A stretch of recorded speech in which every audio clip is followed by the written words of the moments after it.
Soyez les bienvenus, chers téléspectateurs, dans l'interview d'Africa 24 qui reçoit Christina Duarte, ministre des Finances et du Plan du Cap-Vert, mais également candidate à la présidence de la BAD. Soyez la bienvenue.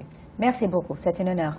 Alors nous allons commencer par parler du Cap-Vert avant de se focaliser sur la Banque africaine de développement et votre candidature. Commençons par la première question que vous allez lire à haute voix, s'il vous plaît. Quel bilan faites-vous de ces 10 ans passés à la tête du ministère des Finances? Oui, c'est vrai, je suis ministre des Finances depuis 2006. Et comme ministre des Finances, j'ai eu une grande opportunité. Premier, de servir mon pays. Deuxième, d'avoir l'opportunité de mettre en place un programme de réformes que je me sens fière d'avoir changé complètement la gestion des finances publiques au Cap-Vert. Un nouveau système de planification nationale aussi. Oui, j'ai commencé pour changer la gestion budgétaire en faisant cette gestion plus transparente, plus accountable. Et oui, maintenant, les dernières 2 années, je me suis concentrée dans la planification et le fait que le plan et le budget devront marcher ensemble pour mettre en place une vision. Mais toutes les mesures que vous avez dû prendre ne vous ont pas forcément rendu populaire au Cap-Vert, parce que vous avez dû prendre à certains moments, certaines années, 2006, 2007, 2008, des mesures un peu plus drastiques pour l'économie. Oui, c'est vrai. Depuis 2008, le Cap-Vert est sur l'impact de la crise financière internationale. Il y a un moment donné, 2008-2009, le gouvernement, le ministère des Finances, nous étions obligés de couper les subventions publiques au secteur pétrolier et avec cet argent, de l'utiliser en termes des dépenses sociales. C'est ça qu'on a fait. On a augmenté la pension sociale, etc., etc. Oui, c'est vrai, mais il y a des moments qu'il faut le faire. Qu'est-ce qui a été le plus compliqué à mettre en place au Cap-Vert? Le plus compliqué, c'est dans le domaine fiscal. Sûrement, je viens de conclure une grande réforme fiscale au Cap-Vert. On a complètement changé le cadre fiscal au Cap-Vert. Ça, pour vous donner un exemple, 2014, le gouvernement du Cap-Vert a réussi à obtenir l'approbation du Parlement de 5 nouveaux codes fiscaux. De toutes les mesures, je peux vous dire qu'il y a été l'augmentation de l'IVA de 6% à 15% pour le secteur du tourisme, sans doute. Ça a été vraiment compliqué. Comment vous avez géré cette situation, entre guillemets, de mini-crise? Il y a seulement une manière de faire la gestion de ces mesures difficiles du point de vue de la politique économique. En communiquant, en dialoguant, en expliquant à tout le monde. Pour que tout le monde, particulièrement la société capverdienne et le secteur privé, peut comprendre qu'à la fin, c'est une situation que tout le monde gagne. Et vous pensez que les Cap-Verdiens ont compris les messages que vous essayez de passer? Ah oui, parce que c'est passé, on n'a pas eu de problèmes sociaux, on n'a pas eu de convulsions, on n'a pas eu de grève, alors c'est bien passé. A priori, oui. Deuxième plaquette, s'il vous plaît. Là, on va rentrer dans le vif du sujet un peu plus. Ma candidature est portée par des projets concrets et une vision réaliste. Alors là, il s'agit de la Banque africaine de développement. Vous êtes candidate, vous voulez remplacer Donald Kaberuka. Alors, quelles sont les grandes lignes, par exemple, de votre vision, de votre projet? Mon point de départ, c'est que dans les dernières 15 années, l'Afrique a connu une croissance économique forte, 6-7%. Mais à la fin, nous sommes en train de voir que cette croissance économique n'a pas bénéficié tout le monde. Ça veut dire qu'il faut faire beaucoup plus que la croissance économique pour résoudre le problème de la pauvreté en Afrique. C'est dans ce cas que dans mon programme, je commence pour défendre d'une manière un peu forte que la BAD doit aider, supporter les gouvernements africains à mettre en place des institutions de bonne qualité pour mieux servir la bonne gouvernance. Comme vous le savez, les institutions sont importantes pour la gouvernance, pour la compétitivité du pays, pour la gestion des ressources naturelles en Afrique, c'est une question vraiment délicate, mais aussi pour la gestion des infrastructures. Est-ce que la BAD ne le fait pas déjà? J'ai l'impression que la BAD, jusqu'à ce moment, et peut-être dans les dernières 10 années est important, c'est concentrer dans la promotion de l'infrastructuration en Afrique.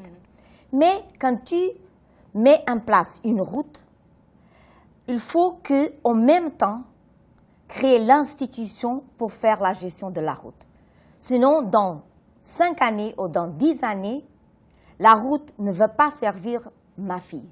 Il me sert aujourd'hui à moi, mais pas ma fille dans 10 années. Ça veut dire qu'il faut créer les institutions. Donc vous donnez un rôle un peu plus politique à la BAD? Non, pas du tout.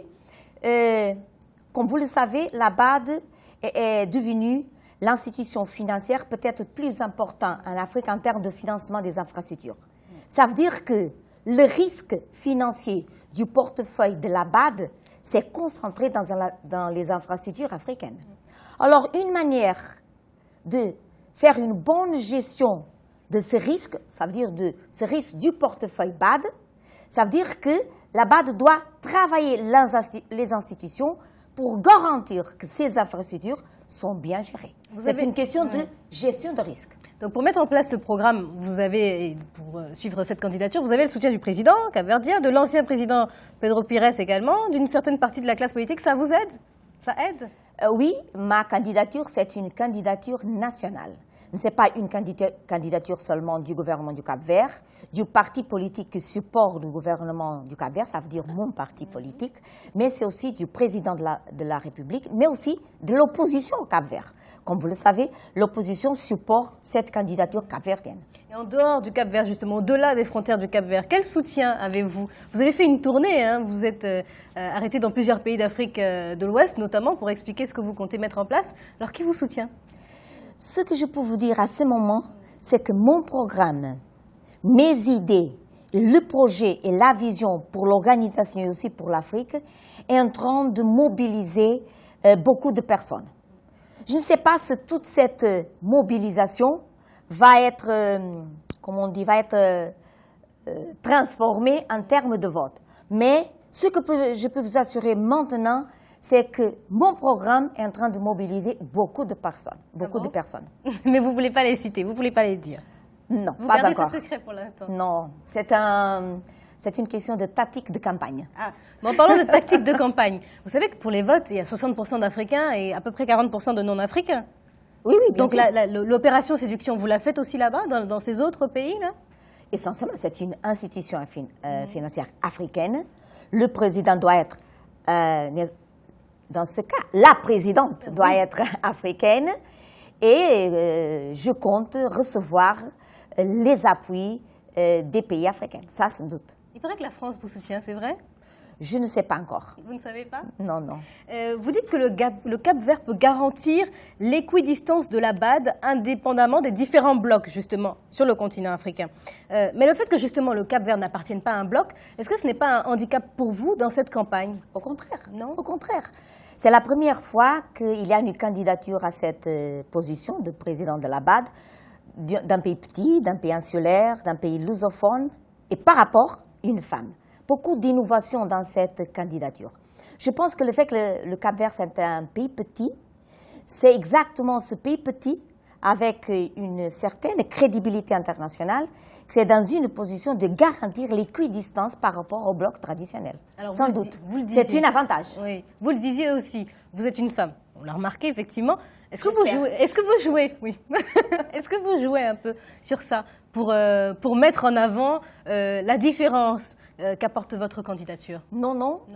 Vous voyez, dans mon discours, que je suis en train de concentrer mon discours de campagne dans le fait que, comme ministre des Finances, j'ai eu l'opportunité de contribuer pour la transformation structurelle du Cap-Vert. Ça veut dire que je me sens prêt pour le faire pour l'Afrique, le programme, mais jusqu'à ce moment, je n'ai jamais appelé le fait que je suis femme pour devenir la présidente. Mais comme femme, je n'ai pas peur. Je suis complètement préparée pour compétir avec les hommes, mais bien sûr. On va terminer avec la question Joker qui vient conclure donc cette interview. Vous avez 7 concurrents.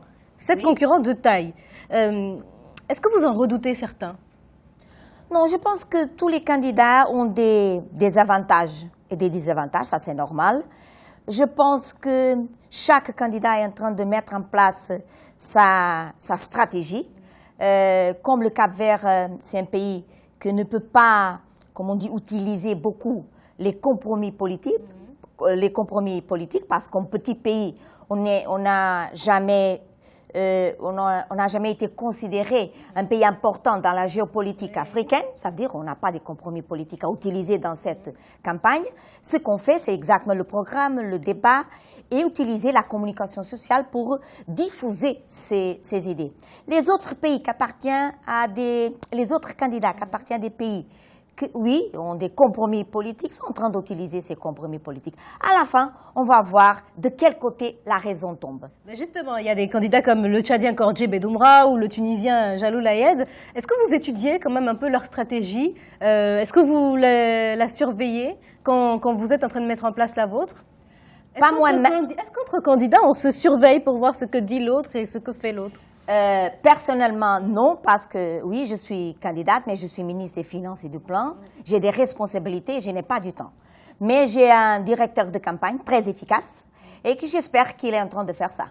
Merci à vous, Christina Duarte, d'avoir accepté pour cette opportunité de répondre à ces questions. Merci à vous, chers téléspectateurs. C'était l'interview d'Africa 24. À bientôt.